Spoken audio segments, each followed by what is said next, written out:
يا أيها الذين آمنوا اركعوا واسجدوا وعبدوا ربكم وافعلوا الخير لعلكم تفلحون.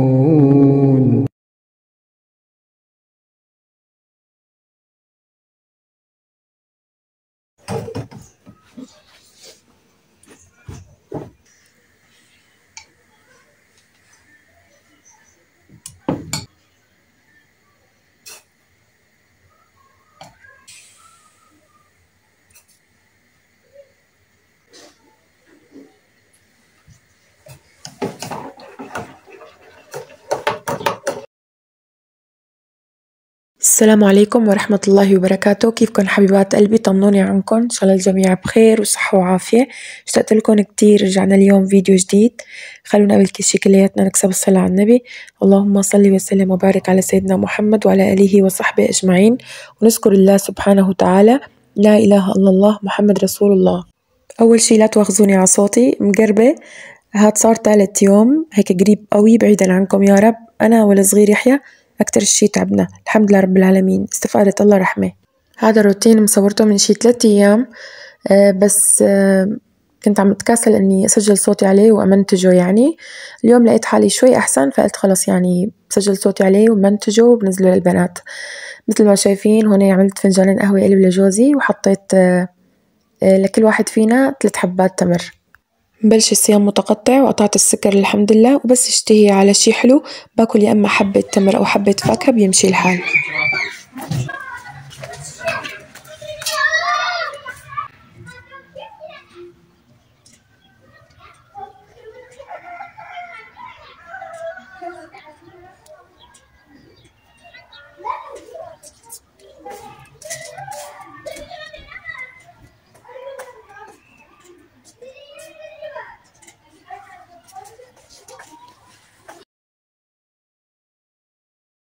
تركت لكم بالمقطع أصوات الحياة بتضيع عنا ما شاء الله. الأولاد بيضلوا بيلعبوا، لا بكلوا ولا بملوا، الله يحميهم يا رب. وشفتوا الجو كان ما أحلاه، شمس ودفا. وهون يا صبايا فتلكن على هالمطبخ. قلت ببلش مساواة الغدا. جوزي قبل بيوم كان جايب شي 10 ضمات سبانخ، وأنا خطر عبالي قلت بعملن فطاير السبانخ. بالنسبة للعجينة فضيت بالأول كيس دقيق تقريبا بيجي كيلو، وحسيت انه الكمية يعني قليلة ما رح تكفينا، كمان ضفت له شوية دقيق، وحطيت ملعقتين سكر، ملعقة ملح، وملعقة أو ربع تقريبا خميرة فورية، وملعقتين حليب بودرة. إذا ما توفر عندكم الحليب البودرة فيكم تستبدلوه باللبن الزبادي، ملعقتين لبن زبادي كمان بيساعد على طراوة العجين. وحطيت شوية زيت نباتي قدر فنجان صغير، وطبعا عجنت بمي دافية. شايفين هون عم حط المي يعني بالتدريج، وعم أعجن شوي شوي لحتى أحصل على عجينة متماسكة.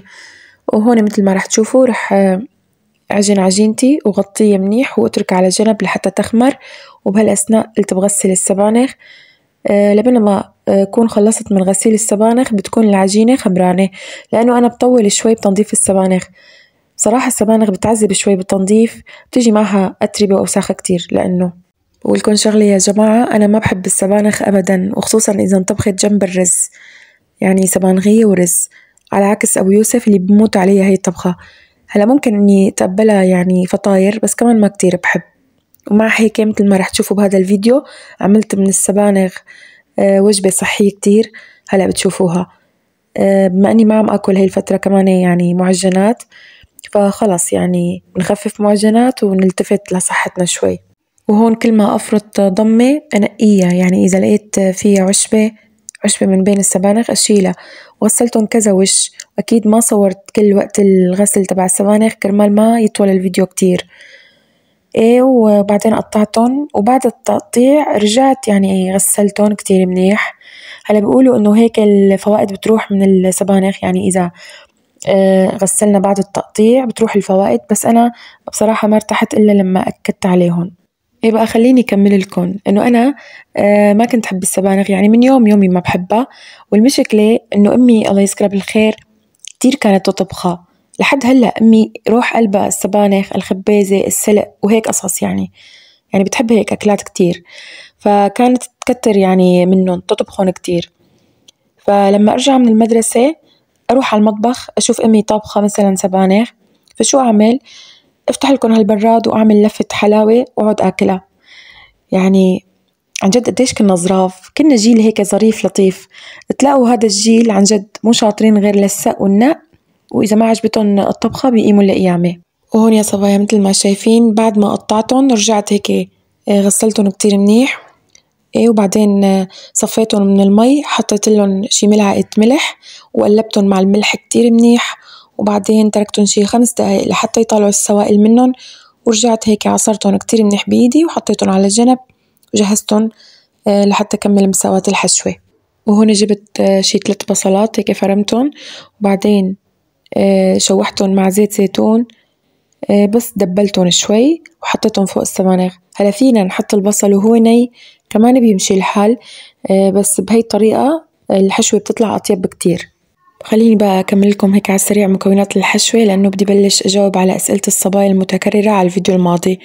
بعد ما شوحت البصل مع زيت الزيتون حطيتهم فوق السبانخ، وبعدين حطيت كمان حبات رمان، هيك فرطت حبة رمانة كمان مع السبانخ، وحطيت ملعقة سماق كبيرة، حطيت رشة فلفل أسود، وإذا بدكم حطوا دبس رمان بس أنا اكتفيت بالحموضة تبع السماق.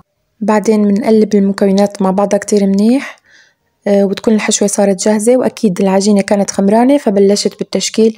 طريقة التشكيل كمان كتير سهلة، هلا رح تشوفوها قدامكم. خلينا بقى نبلش نجاوب على أسئلة الصبايا المتكررة على الفيديو الماضي. هلا أكتر سؤال انسألته عن الفريكة، مع أني كتير بجاوب على هذا السؤال بس بضل بنسأل من الصبايا، يعني إنه شو هي الفريكة. فالفريكة يا بنات أول شي بدي لكم هي مو نفس الماش أبدا. الفريكة هي حبات القمح، يعني بياخدوها وهي خضرة، يعني السنبلة بياخدوها وهي لساتها خضرة قبل ما وقت الحصاد، يعني قبل ما تنشف وتيبس بياخدوها وبيشوها بطرق معينة، ريحتها ريحة شوي، وكمان طعمتها بعد الطبخ كمان نفس الشي طعمة شوي، وكتير ما شاء الله طيبة. هلا أنا بحسها إنه أطيب من الرز والبرغل وباقي أنواع الحبوب. يعني متوفر بالأقليم، وبسموه الاسم المتعارف عليه بالأقليم بسموه قرا خرمان.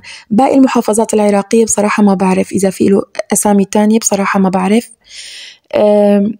أكتر شي متوفر بأماكن تجمع السوريين، لأنه السوريين هن أكتر الناس اللي بيستهلكوا الفريكة. يعني شايفين هون طريقة التشكيل كتير سهلة، بظن إنه الطريقة واضحة.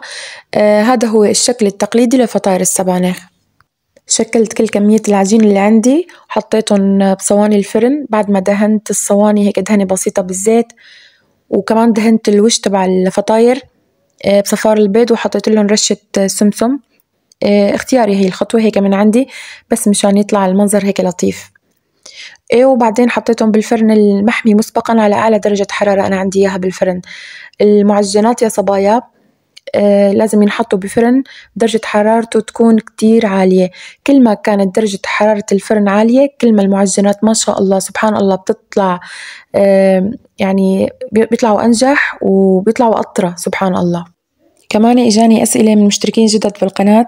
أول شي بدي لكم نورتوا قناتي، 100 أهلا وسهلا فيكم جميعا المشتركين الجدد والأدامة اللي هن الأصل، كلكم على راسي من فوق.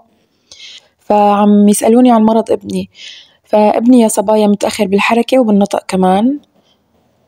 صار عمره 3 سنين ونص، لسه ما مشى ولا حبى، حتى قعدته لسه مو ثابتة ولا نطق، والحمد لله رب العالمين. الله يشفيه يا رب، يشفي كل مريض شفاء تام عاجل غير آجل، شفاء لا يغادر سقما. ابني وولاد الصبايا اللي هيك طلبوا مننا بالتعليقات إنه ندعي لهم يعني بالشفاء إلهن أو لأولادهم. الله يشفي يا رب الجميع، يشفي كل مريض ويرحمنا برحمته، ولا يبتلينا باللي منحبهم، ولا يوجع قلبنا عليهم يا رب، اللهم آمين يا رب العالمين. مثل ما شفتوا حطيت السفرة للأولاد ولجوزي لحتى ياكلوا، وأنا ما أكلت معهم، بس أمنت على غداهم بالأول، وبعدين قلت لحالي هلأ صار وقت إني أجهز وجبتي، وجبة صحية بإذن الله تعالى. إذا لاحظتوا ببدايات الفيديو أخذت شوية سبانخ على جنب قبل ما أجهز حشوة الفطاير، هدول خبيتهم إلي. فشوفت عينكم جبتهم كسرت عليهم حبتين بيض، حطيت رشة ملح ورشة فلفل أسود، وبعدين مقلاية فيها شوية زيت، صبيت الخليط، تركتها تستوي أول شي من الجهة الأولى وبعدين قلبتها على الجهة الثانية، وحطيت شوي من جبنة الموتزاريلا وتركت الجبنة لحتى تسيح، وهيك صارت وجبتي جاهزة. هلا اللي بيحبوا السبانخ كتير رح تحبوها، وجبة عن جد كتير طيبة. أنا كمان مع إني ما بحب السبانخ بس تقبلتها وأكلتها، ألف الحمد لله والشكر. الله يديم النعم يا رب علينا وعليكم، يحفظها من الزوال. طبعا جوزي بعد ما أكل فورا هو تيسر على شغله، كان عنده شغل، وعينكم ما تشوف المطبخ عندي بعد الأكل عن جد كان قايم قاعد يا بنات. كان عندي كومة جلي، وبهالأثناء كمان إجت الكهرباء، وإجت مع الكهرباء المي كمان جابوها للمي، فكان في عندي غسيل، يعني كان لازم أشغل الغسالة، وكمان بما أنه إجت المي كان لازم أروح أشطف الحوش، وكل الشغل فات ببعضه الله وكيلكم. أنا بهيك لحظات بصراحة يا بنات بتوتر، يعني لما بيكون بصير في عندي كذا شغلة مع بعض أعملهم مع بعض فبتوتر. وكملت معي كمان، رحت شفت الأولاد كمان كانوا مكركبين الغرفة، فخلص قلت لهم إنه خلص طفح الكيل بدي أطفش ما في مجال. هلا هن بدهم إياها، يعني الأولاد بدهم إياها كل فترة هيك تورجيهم شوي العين الحمراء، شوي مو كتير. المهم أنا شو عملت، جليت جلياتي وتركت الشغل الباقي كله مثل ما هو، وبعدين رحت قلت لهم للولاد خلاص أنا بدي أطفش، بدي أطلع من كل الضيعة.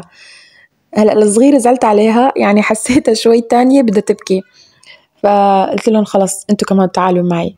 هون مثل ما شايفين جهزت شوية فواكه وشوية بزر وشيبس للأولاد مشان ياكلوها هنيك. وبعدين توكلنا على الله وطلعنا من البيت. طبعا أخذت الصغار معي، وابني الكبير يوسف كمان إجا معي. البنات الكبار قالوا لي ماما نحن بدنا نكمل دراسة بالبيت، قلت لهم براحتكم. طبعا أكيد قبل ما أطلع من البيت حكيت مع جوزي وقلت له خبرته إنه هيك القصة، إنه جاء على بالي أطلع من البيت أغير جو أنا والولاد، فكتير انبسط والله. اللي برافو عليك ها هيك اطلعي وغيري جوك أنت والولاد. هو كتير بيفرح لما بطلع من البيت لأنه طلعاتي كتير قليلة، بس أنا سبحان الله مو بإيدي يا بنات، يعني بحب قعدة البيت، بيتوتية كتير كتير بحب قعدة البيت. المكان اللي رحنا له كتير قريب، يعني هي الضيعة صغيرة فالمكان إنه ورا الضيعة.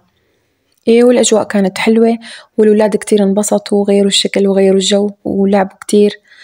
ورجعنا هيك متى ما حسيت إنه الجو بلش يبورد فرجعنا على البيت، والحمد لله رب العالمين. وبصراحة تفاجأت إنه كان في مجموعات من أطفال الضيعة عم يلعبوا بنفس المكان، الله يحميهم يا رب. هلا بصراحة أنا ما بأمن إنه أولادي يعني يطلعوا لحالهم على هيك أماكن ويلعبوا. شفتوا حتى المكان خطر شوي، يعني تحسوا المنطقة جبلية. والله الله خير حافظ وهو أرحم الراحمين. وبس هيك يا بنات خلص الفيديو لليوم. إذا ضل في أسئلة ما جاوبنا عليها إن شاء الله رح نجاوب عليها بالفيديوهات القادمة بإذن واحد أحد. ما تنسوني من اللايك، الله يجبر خاطركم يا رب جميعا، خلي لي قلبكم. واللي مو مشتركة بقناتي وعجبت هالقناة فاشتركوا فيها وفعلوا زر الجرس على كلمة الكل لحتى يوصلكم إشعار مني لما أنا بنزل أي شي جديد. بترككم بأمان الله وحفظه ورعايته، وعن جد إني بحبكم كتير كتير في الله.